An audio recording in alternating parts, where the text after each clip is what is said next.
Olá pessoal, mais um vídeo do canal do Professor James. Nesse vídeo nós vamos falar de amostragem e fontes de viés, né? Estão listados aí alguns temas. E, inicialmente, né, eu vou começar com uma pergunta. Não seria melhor e mais ilustrativo conduzirmos uma pesquisa amostrando todos os indivíduos de uma população? Isto é, conduzir um censo? Então, no canto direito,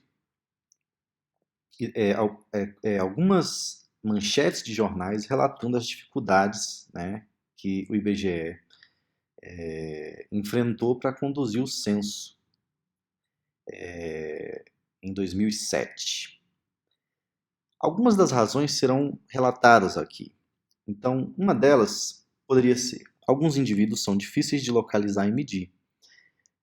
Por exemplo, elementos ou indivíduos, né, da população rural talvez sejam mais difíceis de ser acessados, né? E eles podem possuir características distintas do restante da população. Uma outra situação são populações raramente permanecem inalteradas, quer dizer, pessoas morrem, outras nascem, então a dinâmica da população também contribui.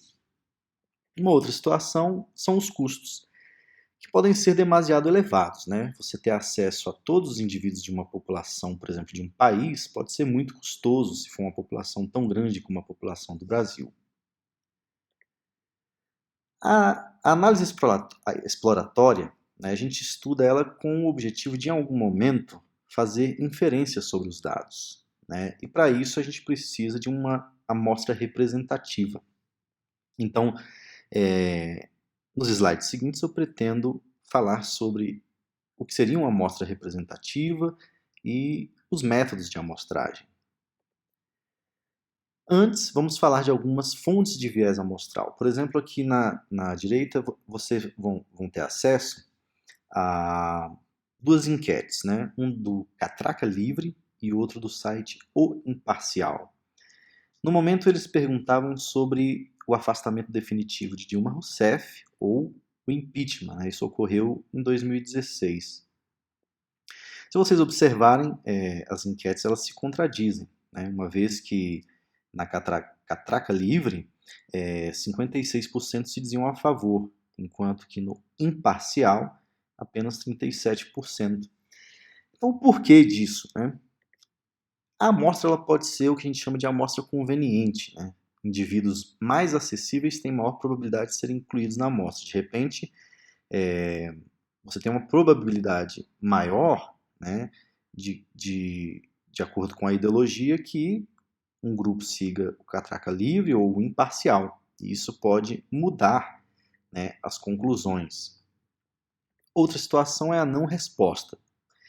Se apenas uma parte não aleatória das pessoas, aleatoriamente amostradas, respondem uma pesquisa, ela não será mais representativa, essa amostra, né? Você pode ter uma situação em que uma pessoa divulga uma enquete e apenas aquele grupo associado àquela pessoa, que é não aleatório, acaba respondendo a essa enquete ou pesquisa, né?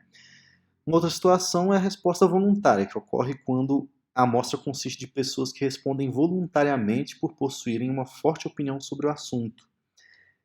Por exemplo, né, se você fizesse uma enquete sobre células-tronco em algum momento, talvez especialistas e pessoas informadas sobre o assunto se sentissem mais confortáveis de responder do que outras. E aí, essa amostra ela também não é aleatória.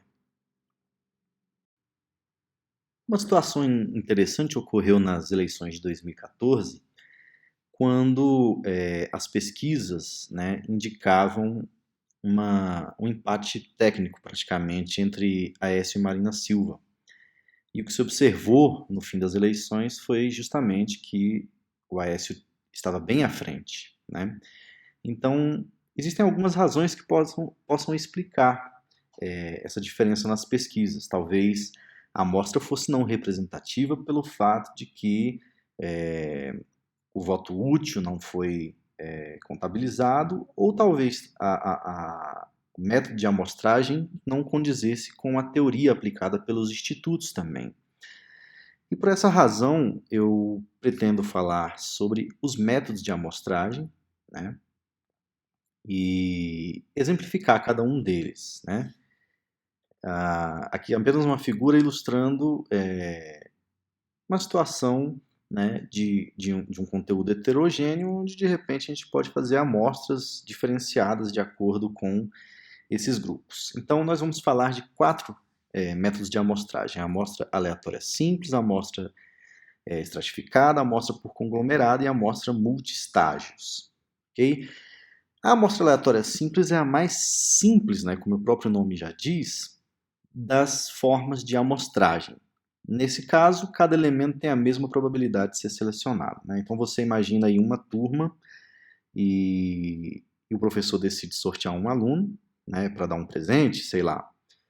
Ele pega os nomes dos alunos, coloca dentro de um chapéu, mistura, né, puxa um. Então, como tinha um nome de cada aluno, a probabilidade de selecionar cada um deles era a mesma. E aí você tem o que a gente chama de amostra aleatória simples. No caso da amostra estratificada, o que se faz é o seguinte: primeiro, a gente divide a população em grupos homogêneos, chamados estratos, né? O que seriam os grupos homogêneos? Poderiam ser, por exemplo, dividir a população em um grupo de homens e um grupo de mulheres, né?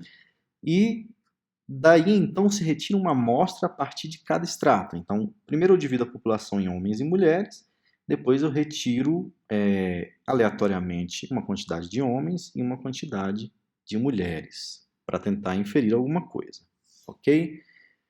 Na amostragem por conglomerado, a gente faz um pouco diferente. Primeiro a gente divide a população em conglomerados, ok? E depois seleciona-se aleatoriamente alguns desses conglomerados para depois selecionar todos os elementos contidos nesses conglomerados. Então, como exemplo, poderia a gente pensar na seguinte situação. Imagina que eu tenho 15 turmas de probabilidade estatística e eu decido sortear 4, né, turmas. Então, eu sorteio 4 turmas e, uma vez sorteadas essas 4 turmas, eu seleciono todos os alunos de cada uma dessas turmas. E, finalmente, a amostra multi-estágios. Nesse caso, a gente divide a população também em conglomerados. A gente seleciona também alguns conglomerados, mas a gente adiciona um passo, né, que ao invés de selecionar todos os elementos de cada conglomerado sorteado, a gente seleciona apenas alguns elementos desses conglomerados, né? Isso se aplica geralmente em situações em que a população é muito grande. Por exemplo, a gente poderia querer fazer uma pesquisa de intenção de voto e a gente tem aí os conglomerados seriam os municípios do Brasil. Então a gente selecionaria aleatoriamente alguns municípios para depois selecionar dentro desses municípios alguns indivíduos também aleatoriamente, ok? Eu espero que vocês tenham gostado desse vídeo. Não se esqueçam de acompanhar o site passeioaleatório.com e acompanhar as playlists, ok? Um abraço para vocês e até mais.